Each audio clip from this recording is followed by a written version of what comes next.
better than they were at 7 o'clock tonight when I came in, because it was a little interesting with freezing rain landing on top of snow. Always a treat. So thanks for joining in. Thanks for joining in. Those of you joining us on Facebook Live, we're glad you're here as well. Feel free to comment and check in. Let us know what you're thinking as we go along. This morning we wrap up the section of Matthew's Gospel that is frequently referred to as the Sermon on the Mount. There are some general things that Jesus has been talking about in the past few weeks, like prayer and the way that the different ways that we live our lives out as a prayer. This week is a little more specific with the way we lead our lives as a follower of Christ Jesus. The reading is a little more specific and a lot more confusing. What is Jesus talking about with this judging and dogs, pearls and swine, and seeking and knocking and building houses? How does this all come together? What in the world is he talking about? It's almost like he's engaged in some stream of consciousness conversation where whatever comes into his brain pops out of his mouth right away. If you've ever read Ulysses by James Joyce, same kind of thing and just as annoying. But in a way, that's exactly what he's doing. Jesus has a lot to say. And he's letting us know what it is he expects. Matthew has Jesus using all these literary techniques to get our attention. We have exaggeration going on. We have metaphors going on. We have parables. We have exaggerated metaphors and exaggerated parables. We have all these things that Jesus uses mashing into one conversation. The difficulty in making sense of what Jesus is saying echoes the overall arc of the conversation. That is to say, the life of a person of faith can be difficult. How do we live as followers of Christ in a world that leads us at times to a desire to lash out over real or perceived injustices? How do we live as a follower of Christ in a world that draws us toward turning in upon ourselves? How do we live as a follower of Christ in a world that has us throwing our hands up in utter disgust and wanting to just sit down and binge watch Netflix? Jesus sets the stage for us right out of the gate. First off, don't be a hypocrite. Before concerning yourself with other people and their business, get your act together first, and then you can worry about other people's business. And since it's highly unlikely that we'll ever truly get our act together, well then, quit worrying about others, because that's not our purpose. Jesus has better things for us to be doing than judging others. Now, one point of clarification on the word judge. We all know that we have to make judgment calls every day. That's just part of life. I had to make a whole bunch of judgment calls this morning about other people. I was judging them because they were passing me on Highway 34 and it was icy. And I wasn't judging them personally. I was genuinely concerned, are they going to spin out in front of me? We make those kind of judgment calls all the time. They're fine. That's not what the word judge here is referring to.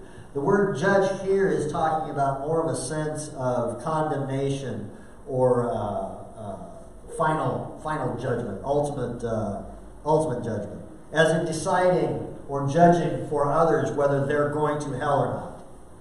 That's what the judgment here kind of means. We're not supposed to do that. And the reason we're not supposed to do that isn't so much our job to concern ourselves with condemning other people to hell. In the first place, we don't have our act together well enough to be able to do that. In the second place, it's still not our job, even if we did. That whole not having our act together bit comes back around as Jesus points us in the direction that he wants us to go. And really, to be real honest, I'm more than happy not to have the responsibility for judging or condemning others to final judgment. I just as soon not have to do that. Jesus wraps all this up with a reminder that being a person committed to faith in Him is not going to be an easy life. I mean, think about all those Sunday mornings where you could sleep in. That's more for the 9 o'clockers. You guys, think about all those mornings you could be out on the golf course.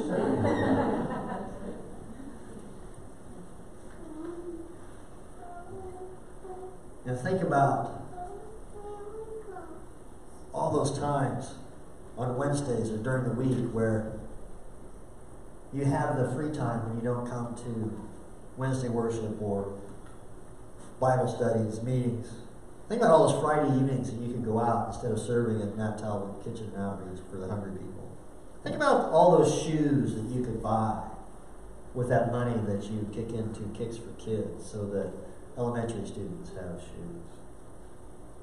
Being a person committed to a life, being committed to a life of faith in Christ is not always an easy life.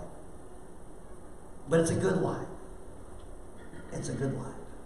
Even though it won't be easy, it is the difficult path that is the wise path. It is the narrow gate that is the one to choose, though many choose the wide gate. And that takes us through that section of the reading today and into the final part, which is a metaphor. This final literary technique is a metaphor about the foundation you build your house on. Build it on sand and your house is going to wash away when the rains and the storms come. And you know that in life, the rain and the storms are going to come. No life is without the occasional storms that threaten to wash us away. Likewise, when you build your house on a foundation of solid rock, it doesn't mean that your house is going to be free from storms. It just means that it'll be able to withstand the storms when they come. And what Jesus is talking about is certainly true about foundation and houses. He was a carpenter. I guess he knows about these kind of things. And he's not actually talking about foundations and houses. He's talking about our lives and what we choose, who we choose as our foundation. We can choose to follow the easy path of doing whatever it is that feels good for us in the moment. We can ignore the injustice in the world. We can do whatever it is best for ourselves with no regard to others. We can just throw our hands up.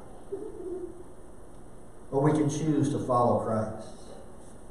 We can choose to follow Christ. Now, to be clear, we don't choose Christ. Christ chooses us. And we have been chosen long before we were born. Christ chooses us. But we can choose to act as if Christ chose us. Or not. Acting in a way that brings Christ's love to life is a choice we make. We choose to feed the hungry. We choose to house the homeless. We choose to clothe the naked. We choose to heal the sick. We choose to visit the prisoner. It'd be easier to stay at home. But as followers of Christ, with Christ as our foundation, we take the difficult path. In taking the more difficult path, the world becomes a better place. As we live out the call placed on our lives in our baptism, the world moves little by little to be the world that God created and that God desires. And that's how it works, with a rock-solid foundation. To God be the glory. Amen. I invite you to please stand as you are comfortable and able to continue worship in song.